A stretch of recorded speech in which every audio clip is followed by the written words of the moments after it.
Hi friends, Tuesday morning அன்றைக்கும் நோன்பு தான் வச்சுருந்தேன். ஸோ காலையில் சாப்பிட்றதுக்காக எழும்பும்போது பாத்திரத்தை எல்லாத்தையும் விளக்கி வச்சுட்டேன். முந்தின நாள் நைட்டு ரொம்ப டயர்டாக இருந்துச்சு, முடியல, நோன்பு வேறு வச்சுருந்தேன். ஸோ நைட்டு பாத்திரம் விளக்கவே இல்லை, அப்படியே போட்டுட்டேன். காலையில் எஞ்சி விளக்கி வச்சுக்கலாம் அப்படின்றதுனால காலையில் சாப்பிட்டு முடிச்சுட்டு முதல் வேலையாக பாத்திரத்தை விளக்கி வச்சுட்டேன். ஏற்கனவே விளக்கி வச்ச பாத்திரத்தை அந்த டப்லேருந்து எடுக்கவே இல்லை. வைக்கிறதுக்கே இடம் இல்லாமல் செல்ஃப் மேலே தான் அடுக்கி வச்சுருந்தேன்.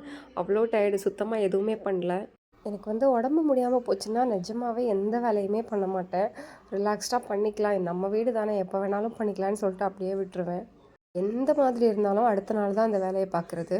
ஹஸ்பண்டும் ரொம்பலாம் ஃபோர்ஸ்லாம் பண்ண மாட்டாங்க, அது முடிச்சு வைக்க வேண்டியதானே அந்த மாதிரி. அவங்களும் முடியல அப்படின்னா விடு பார்த்துக்கலாம் அப்படின்றவாங்க. அது எனக்கு இன்னும் பயங்கர சோம்பேறி ஆயிரும். சரி அப்படின்னு சொல்லிட்டு விட்டுருவேன். காலையில் சீக்கிரம் எழும்புனதுனால சரி கீரையும் க்ளீன் பண்ணி வச்சிடலாம், அன்றைக்கி கீரை குட்டியே வச்சிடலாம் அப்படின்னு டிசைட் பண்ணியாச்சு. இருக்கிறதுலே கஷ்டமான விஷயம் எனக்கு இந்த கீரை க்ளீன் பண்ணுறது தான். கீரை யாராவது க்ளீன் பண்ணி கொடுத்தாங்கன்னா நான் அடிக்கடி கூட வைக்கிறதுக்கு ரெடி. கீரை க்ளீன் பண்ணுறதுக்கு சோம்பேறிப்பட்டே நான் கீரை இப்போல்லாம் வைக்கிறதே இல்லை. சரி காலையில் நம்ம சீக்கிரம் தானே எழும்ப போகிறோம் அப்படின்றதுனால அத்தைக்கிட்டையும் சொல்லலை, நம்மளே க்ளீன் பண்ணிக்கலாம் அப்படின்னு சொல்லிட்டு விட்டுட்டேன். காலையில் சாப்பிட்டு முடிச்ச உடனே பாத்திரம் விளக்கிட்டு கீரையை தான் க்ளீன் பண்ணி வச்சேன். குழம்பு வெத்துப்பருப்பு கடைஞ்சிக்கிட்டேன். என்ன வைக்கிறதுனே தெரில, யோசித்து கடைசியில் சரி ஓகே வெத்துப்பருப்பே வச்சிடலாம் அப்படின்னு சொல்லிட்டு துவரம்பருப்பு கடைஞ்சாச்சு. துவரம்பருப்பு கடைஞ்சி கீரை கூட்டு வச்சுட்டேன். கீரை பொரியல். இந்த பருப்பு சாம்பார்லாம் வைக்கிற டைமில் ரொம்ப ஈஸி. காலையில் டிஃபனுக்கு அதையே வச்சு சாப்பிட்டுக்கலாம்.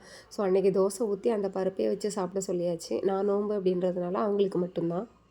காலையில் சீக்கிரமே எஞ்சி எல்லா வேலையும் முடித்தது கொஞ்சம் ரிலாக்ஸ்டாகவே இருந்தது. நானும் ரொம்ப பொறுமையாகவே கிளம்புனேன் ஸ்கூலுக்கு.